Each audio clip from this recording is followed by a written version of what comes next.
പിതാവിനും പുത്രനും പരിശുദ്ധ റൂഹായിക്കും സ്തുതി. ആദ്യം മുതൽ നമ്മുടെ മേൽ തൻ്റെ കരുണയും മനോഗുണവും എന്നേക്കും ഉണ്ടായിരിക്കട്ടെ. ആമീൻ. ദൈവ തിരുനാമത്തിന് മഹത്വമുണ്ടാകട്ടെ.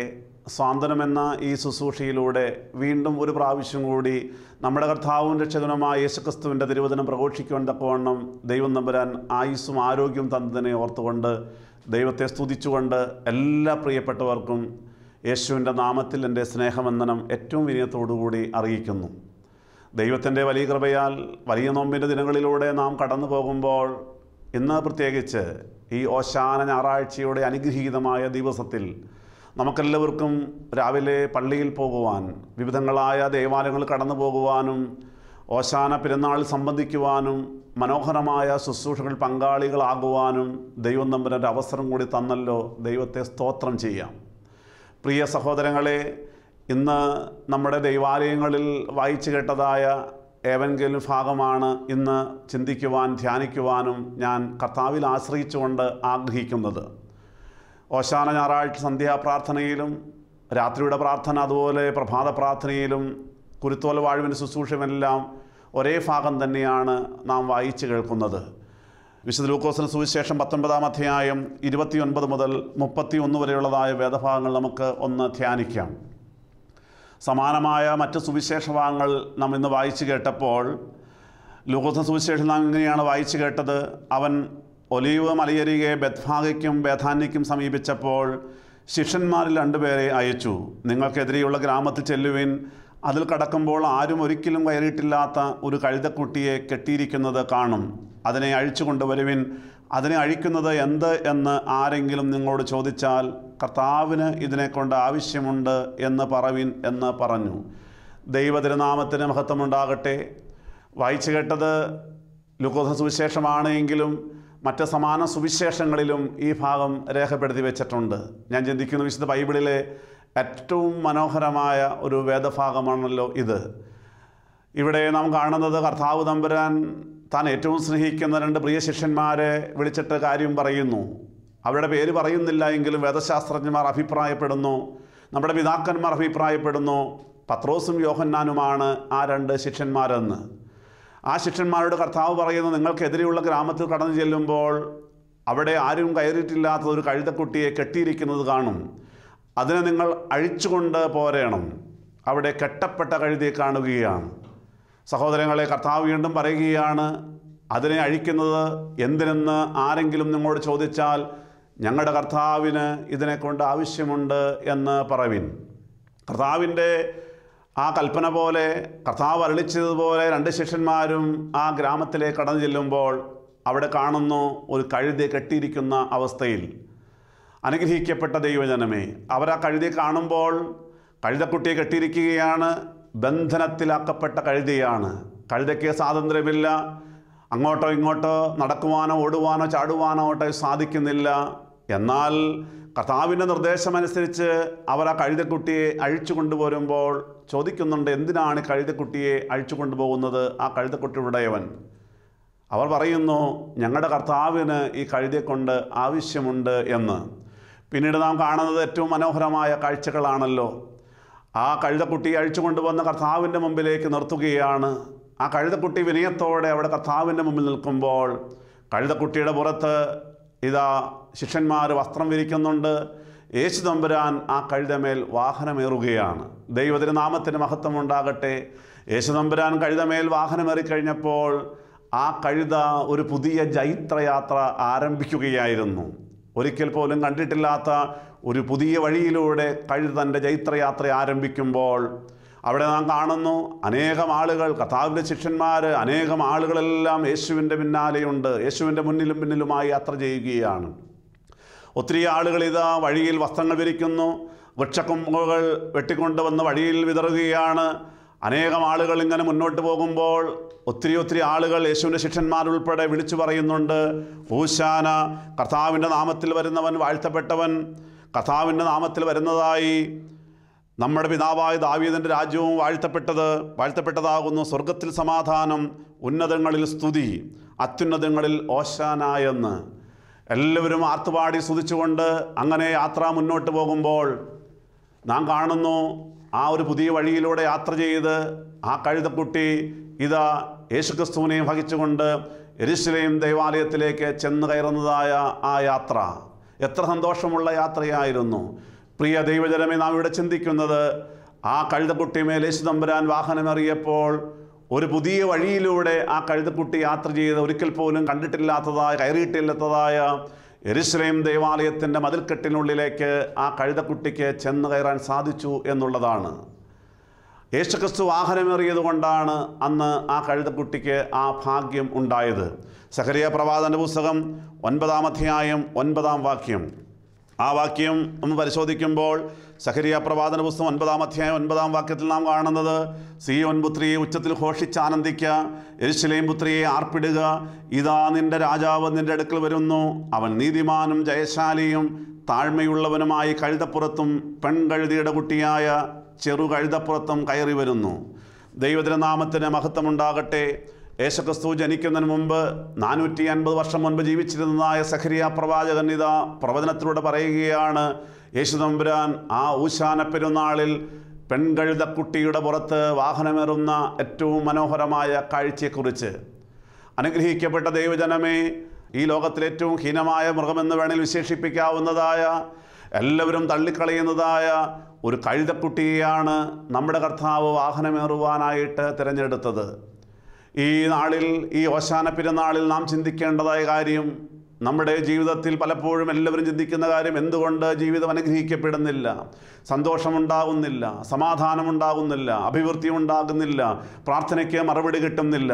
പ്രിയപ്പെട്ടവരെ, ഈ ഭാഗമെല്ലാം പറയുമ്പോൾ, പ്രസംഗിക്കുമ്പോൾ പ്രസംഗമായി നിങ്ങളാരും ചിന്തിക്കരുത്. കാരണം ഈ നാളുകൾ പരിചയപ്പെട്ടതായ അനേകം ക്രിസ്തീയ ഭവനങ്ങളിൽ സമാധാനവും സന്തോഷവും ഇല്ലാതെ വിവിധങ്ങളായ ഭാരങ്ങളും പ്രയാസങ്ങളും പ്രതികൂലങ്ങളും ആകുലങ്ങളും ബുദ്ധിമുട്ടുകളുമായിട്ട് ഒത്തിരി ദൈവമക്കൾ മുന്നോട്ട് പോകുമ്പോൾ ഞാൻ ചിന്തിക്കാറുണ്ട്, ഇങ്ങനെ നമ്മളങ്ങ് ജീവിച്ചാൽ മതിയോ? പോരാ സഹോദരങ്ങളെ. ഈ പരിശുദ്ധ സഭയുടെ അംഗങ്ങളാകുന്ന നാം ഓരോരുത്തരും, ദൈവത്തിൻ്റെ മക്കളാകുന്ന നാം ഓരോരുത്തരും അനുഗ്രഹിക്കപ്പെട്ടേ മതിയാകൂ. നമ്മുടെ കുടുംബങ്ങൾ അനുഗ്രഹിക്കപ്പെട്ടേ മതിയാകൂ. നമ്മുടെ പ്രാർത്ഥനകൾക്ക് മറുപടി കിട്ടിയേ മതിയാകൂ. നാം എല്ലാവരും ദൈവത്തിൻ്റെ മക്കളാണ്. നമ്മെ അനുഗ്രഹിക്കുവാൻ നമ്മുടെ കർത്താവ് തയ്യാറാണ്. അവൻ നമ്മുടെ മേൽ വാഹനമേറുവാൻ തയ്യാറാണ്. അവൻ വാഹനമേറുവാൻ തക്കവണ്ണം നാം ഒന്ന് വിനയപ്പെടണം. നാം ഒന്ന് തലകുനിച്ചു കൊടുക്കേണ്ടിയിരിക്കുന്നു. നമ്മുടെ ഹൃദയത്തിലേക്ക് നമ്മുടെ കർത്താവിനെ സ്വീകരിക്കേണ്ടിയിരിക്കുന്നു. പ്രിയപ്പെട്ടവരെ, വീണ്ടും ഒരു ഓശാന ഞായറാഴ്ചയിലേക്ക് ദൈവം നമ്മുടെ കൂട്ടിക്കൊണ്ട് വന്നിരിക്കുമ്പോൾ, ഇന്ന് നാം ആ ദൈവത്തോട് കൂടെയായിരിക്കുന്നവനായി മാറുമ്പോഴാണ് നമ്മുടെ ജീവിതത്തിൽ യേശു അത്ഭുതം പ്രവർത്തിക്കുന്നത്. യേശുക്രിസ്തു ഇനിയും അത്ഭുതങ്ങൾ ചെയ്യുവാൻ തയ്യാറായിട്ട് വന്നിരിക്കുമ്പോൾ നാം ആ വിലയേറിയ ഭാഗ്യം നഷ്ടപ്പെടുത്തി കളയരുത് എന്ന് സ്നേഹത്തോടെ ഓർമ്മപ്പെടുത്തുന്നു. അപ്പോസ്തല പ്രവൃത്തികളുടെ പുസ്തകം 8-ാം അധ്യായം അതിൻ്റെ 21-ാമത്തെ വാക്യം. അപ്പോസ്തല പ്രവൃത്തികൾ 8-ാം അധ്യായം 21-ാം വാക്യത്തിൽ ദൈവത്തിൻ്റെ വചനം വായിക്കുന്നു. അപ്പോസ്തല പ്രവൃത്തികളുടെ പുസ്തകം 8-ാം അധ്യായം അതിൻ്റെ 21-ാം വാക്യം. നിന്റെ ഹൃദയം ദൈവസന്നദ്ധിയിൽ നേരുള്ളതല്ലായതുകൊണ്ട് ഈ കാര്യത്തിൽ നിനക്ക് പങ്കും ഓഹരിയുമില്ല. പത്രോസ് ശീമോൻ എന്ന് പറയുന്ന ഈ യുവാവിനോട് പറയുന്നൊരു കാര്യമാണ്. വീണ്ടും അതിൻ്റെ 23-ാം വാക്യത്തിൽ പറയുന്നുണ്ട്, നീ കൈപ്പുള്ള പകയിലും അനീതിയുടെ ബന്ധനത്തിലും അകപ്പെട്ടിരിക്കുന്നു എന്ന് ഞാൻ കാണുന്നു എന്ന് പറഞ്ഞു. അനുഗ്രഹിക്കപ്പെട്ട ദൈവജനമേ, ഇന്ന് അവിടെ നാം കാണുന്നൊരു പ്രധാനപ്പെട്ട കാര്യം, ശീമോൻ എന്ന് പറയുന്ന യുവാവ് പരിശുദ്ധാത്മാവ് ലഭിക്കുവാനായിട്ട് ദ്രവ്യം കൊടുത്തുകൊണ്ട്, പണം കൊടുത്തുകൊണ്ട് പരിശുദ്ധാത്മാവിനെ വാങ്ങുവാനായിട്ട് പത്രോസിൻ്റെ അടുക്കലേക്ക് കടന്നു ചെല്ലുമ്പോൾ പത്രോശിക പറയുന്ന കാര്യമാണ്. അവിടെ ആദ്യ ഭാഗത്ത് പറയുന്നുണ്ട്, അനന്തരം യെരൂശലേമിലുള്ള അപ്പോസ്തലന്മാർ ശമര്യർ ദൈവവചനം കൈക്കൊണ്ടു എന്ന് കേട്ട് പത്രോസിനെയും യോഹന്നാനെയും അവിടെ അടുക്കൽ അയച്ചു. അവർ ചെന്ന് അവർക്ക് പരിശുദ്ധാത്മാവ് ലഭിക്കേണ്ടത് അവർക്കായി പ്രാർത്ഥിച്ചു. അന്നുവരെ അവരിൽ ആരുടെ മേലും ആത്മാവ് വന്നിരുന്നില്ല. അവർ കർത്താവായ യേശുവിന്റെ നാമത്തിൽ സ്നാനമേറ്റിരുന്നതേയുള്ളൂ. അവർ അവരുടെ മേൽ കൈവച്ചപ്പോൾ അവർക്ക് പരിശുദ്ധാത്മാവ് ലഭിച്ചു. അങ്ങനെ ശമര്യരുടെ അടുക്കിലേക്ക് പത്രോസും യോഹന്നാനും കടന്നു ചെന്ന് കൈവപ്പ് ശുശ്രൂഷയിലൂടെ അവർക്ക് പരിശുദ്ധാത്മാവിനെ കൊടുക്കുമ്പോൾ ഇത് കണ്ടതായ ശീമോൻ എന്ന യുവാവ് ചിന്തിക്കുകയാണ്, എനിക്കും പരിശുദ്ധാത്മാവിനെ വേണം. ഞാൻ മറ്റുള്ളവരുടെ മേൽ കൈവച്ച് പ്രാർത്ഥിക്കുമ്പോൾ അവർക്ക് പരിശുദ്ധാത്മാവിനെ കിട്ടേണ്ടതിന് വേണ്ടി എനിക്കും പരിശുദ്ധാത്മാവിന് വേണം. അതുകൊണ്ട് പണം കൊടുത്തു വാങ്ങുവാൻ, ദ്രവ്യം കൊടുത്തു വാങ്ങുവാനായിട്ട് അവൻ കടന്നു വരുമ്പോൾ പത്രോശിക പറയുകയാണ്, ഇല്ല, നിനക്കതിന് യോഗ്യതയില്ല, നീ കൈപ്പുള്ള വകയിലും അനീതിയുടെ ബന്ധനത്തിലും അകപ്പെട്ടിരിക്കുന്നു എന്ന്. ഇന്ന് ഒത്തിരി ആളുകൾ, അനേകം ക്രിസ്ത്യാനികൾ ഇതാ കെട്ടപ്പെട്ട കഴുതിയായി കിടക്കുകയാണ്, അനീതിയുടെ ബന്ധനത്തിൽ കിടക്കുകയാണല്ലോ. സഹോദരങ്ങളെ, അനീതിയുടെ ബന്ധനത്തിലാണെങ്കിൽ, നാം കെട്ടപ്പെട്ട കഴുതിയായി കിടക്കുകയാണ് എങ്കിൽ നമ്മുടെ മേൽ ദൈവത്തിൻ്റെ പരിശുദ്ധാത്മാവ് വരികയില്ല. കർത്താവ് നമ്മുടെ മേൽ വാഹനമേറുകയില്ല. കർത്താവ് നമ്മുടെ മേൽ വാഹനമേറണ്ടേ? ഇനിയും നല്ല കാലങ്ങളും സന്തോഷവും സമാധാനവും ഉണ്ടായേ മതിയാകൂ. അതിനെന്ത് ചെയ്യണം? അനീതിയുടെ ബന്ധനങ്ങൾ നാം തകർത്ത് കളയേണ്ടതുണ്ട്. ഏതൊക്കെയാണ് അനീതിയുടെ ബന്ധനങ്ങൾ? ഏതൊക്കെയാണ് കെട്ടപ്പെട്ട കഴുതയുടെ അവസ്ഥ?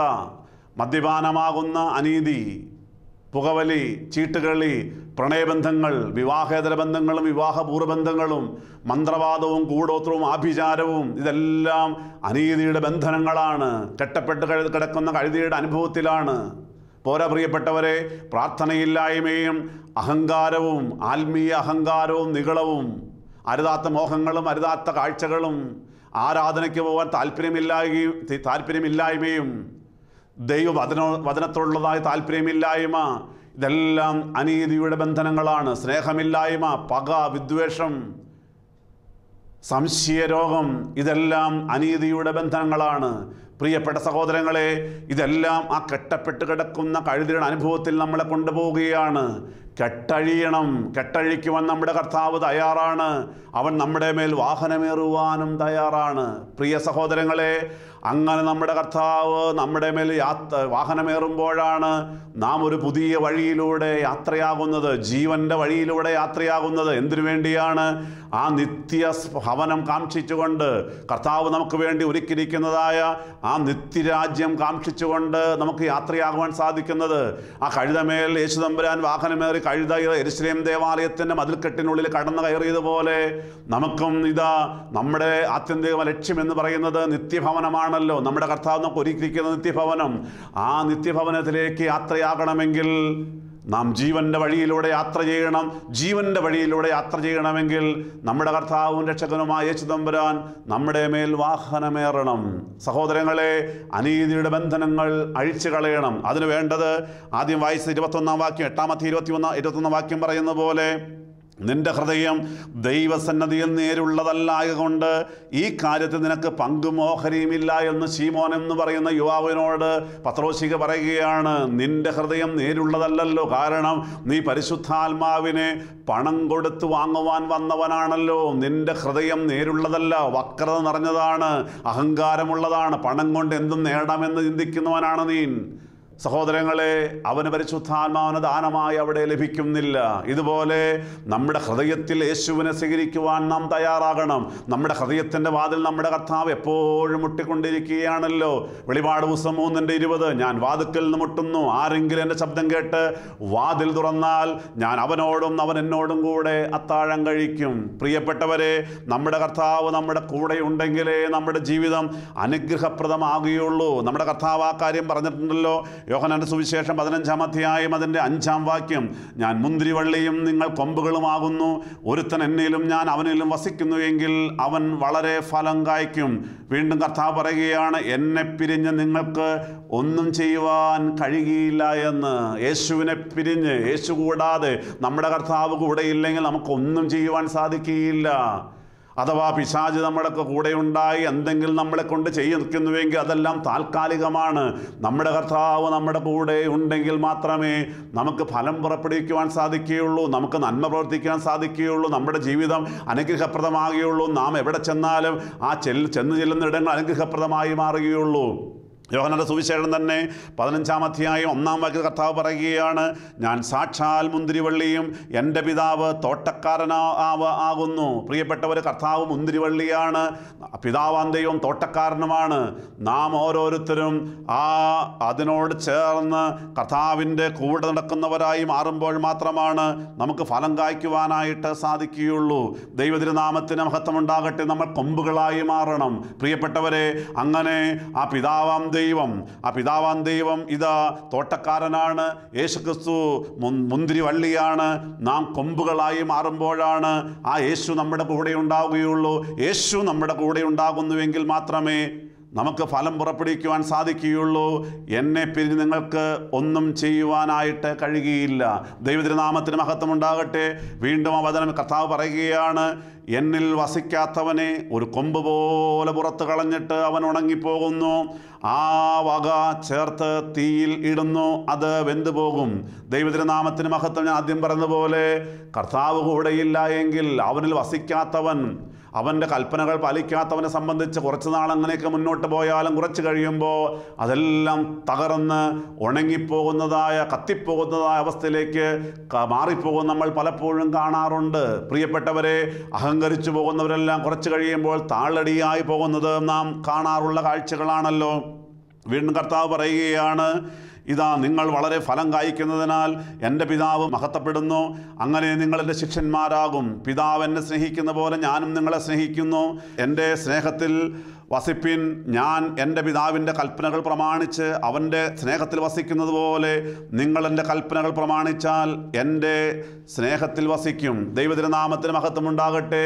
ഇന്ന് ഞാനും നിങ്ങളുമെല്ലാം ദൈവത്തിൻ്റെ വചനം കേൾക്കുമ്പോൾ ആ വചനം കേട്ട് അനുസരിക്കുന്നുവെങ്കിൽ, നമ്മുടെ അന്യായമായ ബന്ധനങ്ങളോട് വിട പറയുന്നുവെങ്കിൽ, നമ്മുടെ കർത്താവ് നമ്മുടെ കൂടെ വസിപ്പാനായിട്ട് തയ്യാറാണ്. പ്രിയ സഹോദരങ്ങളെ, ഈ ഓശാന ഞായറാഴ്ച നമ്മുടെ കർത്താവ് നമ്മുടെ മേൽ വാഹനമേറുവാൻ എല്ലാവരും ആഗ്രഹിക്കുന്നവരാണല്ലോ.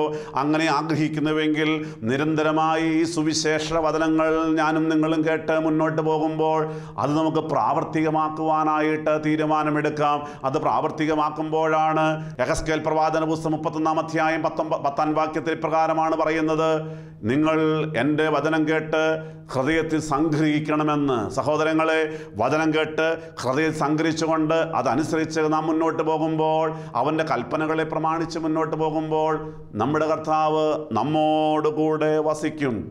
ആയതിനാൽ ഇന്ന് നമുക്ക് നമ്മുടെ ജീവിതത്തിലുള്ളതായ അന്യായ ബന്ധനങ്ങളോട് വിട പറയുവാൻ തീരുമാനമെടുക്കാം. വാശി, വഴക്ക്, പിണക്കം, അവിടെ ശീമോനെന്ന് പറയുന്ന യുവാവിനോട് പത്രോസ് പറയുന്നത് പോലെ നീ കൈപ്പുള്ള വകയിലും അനീതിയുടെ ബന്ധനത്തിലും അകപ്പെട്ടിരിക്കുന്നു. ഈ നാളുകളിൽ പലരെയും ഗ്രസിച്ചിരിക്കുന്നതായ ഒരു വലിയ വിപത്താണ് ദേഷ്യം, വാശി, പക, വിദ്വേഷമെല്ലാം. പലരോടും ദേഷ്യപ്പെട്ടിരിക്കുകയാണ്. പ്രിയപ്പെട്ടവരെ, ഒന്ന് ക്ഷമിക്കുവാൻ തയ്യാറാകുമോ? ഇതാ കൊലോസ് ലേഖനം 3-ാം അധ്യായം 13-ാം വാക്യത്തിൽ അപ്പോസ്തലനായ പൗലോസ് പറയുന്നുണ്ട്, കർത്താവ് നിങ്ങളോട് ക്ഷമിച്ചതുപോലെ നിങ്ങളും പരസ്പരം ക്ഷമിക്കുന്നവരായിരിക്കും. നമ്മുടെ കർത്താവ് നമ്മോട് ക്ഷമിച്ചവനാണ്. നമ്മുടെ പാപങ്ങളെ പുറത്തു തരുന്നവനാണ്. ഏറ്റുപറയുമ്പോൾ എല്ലാം ക്ഷമിക്കുന്നവനാണ്. അവൻ നമ്മെ സ്നേഹിക്കുന്നവനാണ്. കർത്താവ് നമ്മോട് ക്ഷമിച്ചതുപോലെ നാമും പരസ്പരം ക്ഷമിക്കുന്നവരായിരിക്കണം. പ്രിയപ്പെട്ടവരെ, ക്ഷമയില്ലായ്മ ഒരു വലിയ ദുരിതത്തിലേക്ക് പോകും. നമ്മുടെ ദേഷ്യം, നമ്മുടെ കോപം പല പല പ്രശ്നങ്ങളിലേക്ക് നമ്മെ മാറ്റുകയാണ്.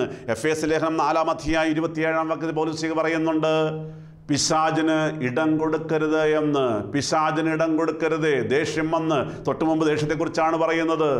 ആ കോപം വന്ന് അലറുമ്പോൾ, കോപം മനസ്സിലുണ്ടാകുമ്പോൾ നാം പിശാചിന് ഇടം കൊടുക്കുന്നവരായി മാറുകയാണ്. ഉൽപ്പത്തി പുസ്തകം 4-ാം അധ്യായം അത് 5-ാം വാക്യത്തിൽ വചനം വായിക്കുന്നുണ്ട്, ഹാബേലിലും അവൻ്റെ വഴിപാടിലും ദൈവം പ്രസാദിച്ചു, കയീനിലും അവൻ്റെ വഴിപാടിലും ദൈവം പ്രസാദിച്ചില്ല. കയീന് ദേഷ്യമുണ്ടായി, അവൻ്റെ മുഖം വാടിയെന്ന്. അത് പിന്നീട് എന്താണ്, എവിടെയാണ് ചെന്ന് തീർന്ന് നമുക്കറിയാം. സഹോദരൻ്റെ കൊലപാതകത്തിലാണ് അത് ചെന്ന് അവസാനിച്ചത്. ഈ നാളുകളിൽ ഒരു യുവാവിനെ പരിചയപ്പെടുവാനിടയായി. പ്രിയപ്പെട്ടവരെ, കേൾക്കണമോ? ആ യുവാവ് സന്തോഷത്തോടെ ജീവിച്ചിരുന്ന മനുഷ്യനാണ്. എന്നാൽ ജീവിത പങ്കാളിയുമായി ചില പൊരുത്തക്കേടുകളുണ്ടായി, ദേഷ്യം ഉണ്ടായി, വഴക്കുണ്ടായി, ജീവിത പങ്കാളി പിണങ്ങിപ്പോയി. ഈ ചെറുപ്പക്കാരൻ പിന്നീട് മദ്യപാനത്തിലേക്ക് മാറുകയാണ്. മദ്യപാനത്തിൻ്റെ അടിമയായി മാറി. അവസാനം ഇതാ വന്ന് ആ മനുഷ്യൻ ഒരു കൊലപാതക കേസിൽ പ്രതിയുമായിരിക്കുന്നു, ജയിലിലായി. ഇതിനുശേഷം ആ മനുഷ്യനെ കണ്ടുമുട്ടി കേസിൻ്റെ വിചാരണ നടക്കുകയാണ്. പ്രിയപ്പെട്ട സഹോദരങ്ങളെ, ഏറ്റവും സന്തോഷത്തോടെ ജീവിച്ചിരുന്നൊരു കുടുംബമായിരുന്നു. എന്നാൽ ജീവിത പങ്കാളിയുമായി അല്പസ്വല്പം വഴക്കുകളും പിണക്കുകളുമായി വന്ന് അത് മൂർച്ഛിച്ച് ഇതാ അത് പിരിയുന്നൊരവസ്ഥയിലേക്ക് മുന്നോട്ട് പോയി. ആ മനുഷ്യൻ മദ്യപാനിയായി മാറി, ദേഷ്യക്കാരനായി മാറി. ദേഷ്യം നിയന്ത്രിക്കുവാൻ സാധിച്ചില്ല. അത് ഒരു കൊലപാതക ശ്രമത്തിലേക്ക്, അല്ലെങ്കിൽ കൊലപാതകത്തിൻ്റെ കേസിലേക്ക് ആ മനുഷ്യനെ മാറ്റുകയുണ്ടായി. പ്രിയപ്പെട്ടവരെ, ഇതാ ദേഷ്യം പലവിധമായ പ്രശ്നങ്ങളിലേക്ക് നമ്മെ നയിക്കുകയാണ്. ദൈവത്തിൻ്റെ നാമത്തിന് മഹത്വമുണ്ടാകട്ടെ. ദൈവത്തിൻ്റെ വചനം പറയുന്നുണ്ട്, അല്ലെങ്കിൽ വചന പ്രഘോഷകരും വേദശാസ്ത്ര പണ്ഡിതരും അഭിപ്രായപ്പെടുന്ന കാര്യമുണ്ട്. When you are angry you give a mighty foothold to the devil. നിന്റെ ഹൃദയത്തിൽ നിനക്ക് ദേഷ്യമുണ്ടാകുമ്പോൾ അത് പിശാചിനിടം കൊടുക്കുകയാണ്. പ്രിയപ്പെട്ട സഹോദരങ്ങളെ, ദേഷ്യം മൂലം നമ്മുടെ ജീവിതത്തിൽ പിശാചിന് ഇടം കൊടുക്കുവാൻ ഇടയാകരുതേ. അനീതിയുടെ ബന്ധനങ്ങൾ നാം അവസാനിപ്പിക്കണം. കെട്ടപ്പെട്ട് കിടക്കുന്ന കഴുതിയുടെ അനുഭവത്തിൽ നാം മോചനം പ്രാപിക്കണം. കൈപ്പുള്ള പക മാറ്റണം. അനീതിയുടെ ബന്ധനങ്ങൾ അഴിച്ചുകൊണ്ട് മുന്നോട്ട് പോകുമ്പോഴാണ് നമ്മുടെ കർത്താവ് നമ്മുടെ മേൽ വാഹനമേറുന്നത്. ദൈവത്തിന്റെ നാമത്തിന് മഹത്വം. എബ്രായ ലേഖനം 12-ാം അധ്യായം അതിന് 15-ാം വാക്യം പറയുന്നുണ്ട്, ഈ കൈപ്പുള്ള പക മൂലം നമ്മുടെ ഹൃദയത്തിൽ അശുദ്ധി ഉണ്ടാവുകയാണ്. പ്രിയപ്പെട്ടവരെ, ആ ഒരു വലിയ ബന്ധനം നമ്മുടെ ജീവിതത്തിൽ നിന്ന് അഴിച്ചു കളയുവാനായിട്ട് ഇന്ന് നാം ഒരു തീരുമാനമെടുക്കുമോ? പരസ്പരം സ്നേഹിക്കുന്നവരായി മാറാം. പരസ്പരം വിനയപ്പെടുന്നവരായി നമുക്ക് മാറാം. അഹങ്കാരം നമുക്ക് മാറ്റിവെക്കാം. ഈ നാളുകൾ ഒത്തിരി ആളുകൾ ആത്മീയ അഹങ്കാരവുമായിട്ട് മുന്നോട്ട് പോകുന്നു. എൻ്റെ പ്രാർത്ഥന നല്ലതാണ്, എൻ്റെ പാട്ട് നല്ലതാണ്, അല്ല എൻ്റെ വചനപ്രഘോഷണം നല്ലതാണ്. സഹോദരങ്ങളെ, ഇങ്ങനെയായിട്ട് നമ്മൾ മുന്നോട്ട് പോകുമ്പോൾ ഈ അഹങ്കാരം നമ്മെ തകർത്ത് കളയും. ദൈവതിരുനാമത്തിന് മഹത്വം. വിശുദ്ധ ലൂക്കോസിന്റെ സുവിശേഷം 1-ാം അധ്യായം 51-ാം വാക്യം, തൻ്റെ ഭുജം കൊണ്ട് അവൻ ബലം പ്രവർത്തിച്ചു, ഹൃദയവിചാരത്തിൽ അഹങ്കരിക്കുന്നവരെ ചിതറിച്ചിരിക്കുന്നു. ദൈവത്തിന് വചനം പറയുകയാണ്, നമ്മുടെ ഹൃദയത്തിൽ പോലും ഒരു അഹങ്കാരമുണ്ടായാൽ അത് പുറത്തു പറയണമെന്നില്ല. ഹൃദയത്തിൽ പോലും അഹങ്കാരമുണ്ടായാൽ അത് നമ്മെ തകർത്ത് കളയും, സംശയമില്ല. പ്രിയപ്പെട്ടവരെ, വിനയമുള്ളവരായി മാറാൻ ഇന്ന് എനിക്ക് എന്തെങ്കിലും ഒരു പ്രത്യേകതയുണ്ടെങ്കിൽ, ഏതെങ്കിലും താലന്തുണ്ടെങ്കിൽ, പ്രസംഗിക്കുവാനോ പാട്ടുപാടുവാനോ ഏതെങ്കിലും തരത്തിലുള്ളതായ ഒരു കൃപ കിട്ടിയിട്ടുണ്ടെങ്കിൽ, ജോലി കിട്ടിയിട്ടുണ്ടെങ്കിൽ, വിദ്യാഭ്യാസം കിട്ടിയിട്ടുണ്ടെങ്കിൽ, ജീവിത പങ്കാളി കിട്ടിയിട്ടുണ്ടെങ്കിൽ, ഇതെല്ലാം എൻ്റെ ദൈവം തമ്പുരാൻ ദാനമായി തന്നതാണ് എന്നുള്ളതായ ഒരു ബോധ്യത്തോടെ മുന്നോട്ട് പോകുമ്പോഴാണ് വിനയപ്പെടുവാൻ സാധിക്കുകയുള്ളൂ. ആ കഴുതിയെപ്പോലെ വിനയമുള്ളവനായി വിനയമുള്ളവളായി നമ്മൾ മാറുമ്പോൾ നമ്മുടെ സംസാരത്തിലും പെരുമാറ്റത്തിലുമെല്ലാം ആ വിനയം സ്ഫുരിക്കും. സഹോദരങ്ങളെ, വിനയമുള്ളവരായി മാറുവാൻ സാധിച്ചാൽ നമ്മുടെ കർത്താവ് തമ്പുരാൻ നമ്മുടെ മേൽ വാഹനമേറും. അങ്ങനെ നമ്മുടെ കർത്താവ് തമ്പുരാൻ നമ്മുടെ മേൽ വാഹനമേറുമ്പോൾ ഒരു പുതിയ വഴിയിലൂടെ സഞ്ചരിക്കുവാനായിട്ട് നമുക്കെല്ലാവർക്കുമാകും. പ്രിയപ്പെട്ടവരെ, കർത്താവ് വാഹനമേറുകയാണെങ്കിൽ അടഞ്ഞു കിടക്കുന്ന വഴികളെല്ലാം നമ്മുടെ കർത്താവ് തുറന്നു തരുന്നവനാണ്. വെളിപാട് പുസ്തകം 3-ാം അധ്യായം 8-ാം വാക്യം, അവിടെ വചനം പറയുന്നു, നിന്റെ മുമ്പിൽ എത്ര വാതിൽ അടഞ്ഞു കിടന്നാലും ഒരു പുതിയ വാതിൽ ഞാൻ നിനക്ക് തുറന്നു തരും. ആ വാതിൽ ആർക്കും അടയ്ക്കുവാനായിട്ട് സാധിക്കുകയില്ല. പ്രിയപ്പെട്ട സഹോദരങ്ങളെ, ഇന്ന് നമ്മുടെ ജീവിതത്തിൽ എന്തെല്ലാം പ്രതിബന്ധങ്ങളും ഭാരങ്ങളും പ്രയാസങ്ങളും എല്ലാം ഉണ്ട്. പലരും ചിന്തിക്കാറുണ്ടല്ലോ, എനിക്കിനി ഒരു മേൽഗതി ഉണ്ടാകില്ലല്ലോ, എനിക്കിനി ഐശ്വര്യം ഉണ്ടാകില്ല, അഭിവൃദ്ധി ഉണ്ടാകില്ല, എൻ്റെ നീറിപ്പോകുന്ന പ്രശ്നത്തിന് പരിഹാരമുണ്ടാകില്ല, എല്ലാ വാതിലുകളും അടഞ്ഞു കിടക്കുകയാണ്, എൻ്റെ മുമ്പിൽ എല്ലാ വാതിലുകളും കൊട്ടിയടയ്ക്കപ്പെട്ടിരിക്കുകയാണ് എന്ന് ചിന്തിച്ചു പോകുന്ന ഒത്തിരി ആളുകളുണ്ട്.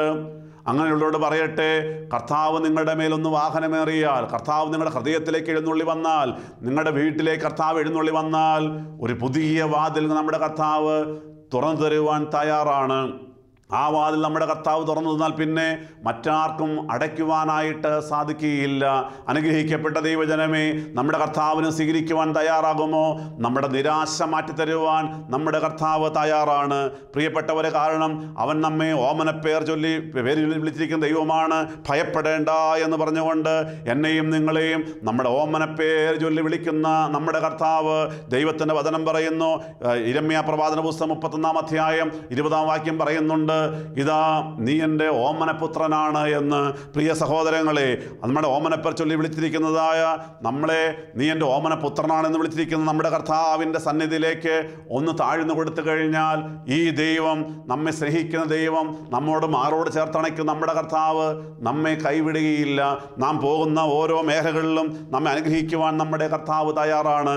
വിശുദ്ധ മത്തായി സുവിശേഷം 11-ാം അധ്യായം 10-ാം വാക്യം, ഞാൻ എൻ്റെ ദൂതനെ നിനക്ക് മുമ്പായി അയക്കുന്നു, അവൻ നിനക്ക് മുമ്പിൽ നിനക്ക് വഴിയൊരുക്കുമെന്ന് എഴുതപ്പെട്ടിരിക്കുന്നവൻ അവൻ തന്നെ. പ്രിയപ്പെട്ടവരെ, നാം ഓരോ ഇടങ്ങളിലൂടെ യാത്ര ചെയ്യുമ്പോൾ നമ്മുടെ കർത്താവ് കൂടെ ഉണ്ടെങ്കിൽ നമുക്ക് മുമ്പായി ദൂതനെ പറഞ്ഞയക്കുന്നവരാണ് നമ്മുടെ കർത്താവ്. നമ്മുടെ കാര്യങ്ങൾ ശരിയാക്കി കിട്ടുവാനായിട്ട്, നമ്മുടെ പ്രാർത്ഥനയ്ക്ക് മറുപടി കിട്ടുവാനായിട്ട് നാം പോകുന്ന ഇടങ്ങൾക്ക് മുമ്പായി ദൂതനെ പറഞ്ഞയക്കുന്നവൻ നമ്മുടെ കർത്താവ് തന്നെയാണ്. പ്രിയപ്പെട്ട സഹോദരങ്ങളെ, അങ്ങനെ മുന്നോട്ട് പോകുമ്പോഴാണ് നമ്മുടെ ജീവിതം, ക്രിസ്തീയ ജീവിതം അനുഗ്രഹിക്കപ്പെടുന്നത്. നമ്മുടെ ആത്മീയമായ ഭൗതികമായ കാര്യങ്ങളെല്ലാം നമ്മുടെ കർത്താവ് നിറവേറ്റി തരുന്നത്. അതുകൊണ്ട് ഇന്ന് പകൽക്കാലം നമുക്ക് ധ്യാനിക്കാം. ഇതാ ആ ശിഷ്യന്മാരുടെ കർത്താവ് പറഞ്ഞതുപോലെ, നിങ്ങൾക്കെതിരെയുള്ള ഗ്രാമത്തിൽ കടന്നു ചെല്ലുവിൻ. അവിടെ കടന്നു ചെല്ലുമ്പോൾ ആരും ഒരിക്കലും കയറിയിട്ടില്ലാത്ത കഴുതക്കുട്ടിയെ കെട്ടിയിരിക്കുന്നത് കാണും. അതിനെ നിങ്ങൾ അഴിച്ചു കൊണ്ടുവരണം. എന്തിനാണ് കഴുതക്കുട്ടികൾ അഴിച്ചു കൊണ്ടുപോകുന്നത് ആരെങ്കിലും കൂടി ചോദിച്ചാൽ, ഞങ്ങളുടെ കർത്താവിന് ഇതിനെ കൊണ്ട് ആവശ്യമുണ്ട് എന്ന് പറവീൻ. പ്രിയപ്പെട്ടവരെ, ഇതാ എന്നെ കൊണ്ടും നിങ്ങളെ കൊണ്ടും നമ്മുടെ കർത്താവിന് ആവശ്യമുണ്ട്. ഇനിയും നമുക്ക് നല്ല കാലങ്ങൾ തരുവാൻ, സന്തോഷം തരുവാൻ, സമാധാനം തരുവാൻ, നമ്മുടെ ജീവിതത്തെ അനുഗ്രഹിക്കുവാനായിട്ട്, നമ്മുടെ പ്രാർത്ഥനയ്ക്ക് മറുപടി കിട്ടുവാനായിട്ട്, മറുപടി നൽകുവാനായിട്ട് പോരാ, നിത്യജീവൻ തരുവാനായിട്ട് കർത്താവ് നമ്മെക്കുറിച്ച് ആഗ്രഹിക്കുകയാണ്.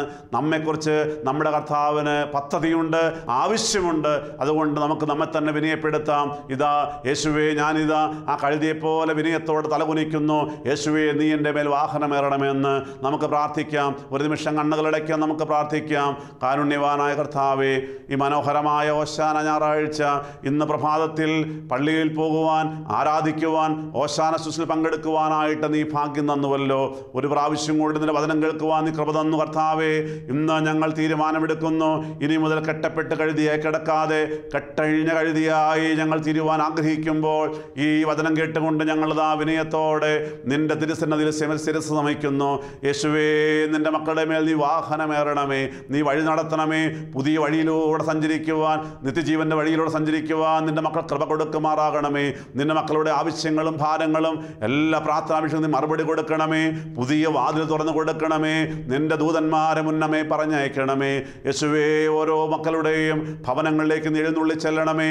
എല്ലാവരുടെയും ആവശ്യഭാരങ്ങളെ മാനിക്കുമാറാകണമേ. നിത്യജീവനെ കാംക്ഷിച്ചുകൊണ്ട് ജീവന്റെ വഴിയിലൂടെ യാത്രയാകുവാൻ എല്ലാവരെയും അനുഗ്രഹിക്കുമാറാകണമേ. ഞങ്ങളുടെ പ്രാർത്ഥന കേട്ട വൻകൃപയ്ക്കായി സ്തോത്രം. സകലവും യേശുവിൻ നാമത്തിൽ ചോദിക്കും പിതാവാം ദൈവമേ, പ്രാർത്ഥന കേട്ട് ഉത്തരം അരുളി ചെയ്യുമാറാകണമേ. ആമീൻ. ഹല്ലേലൂയ.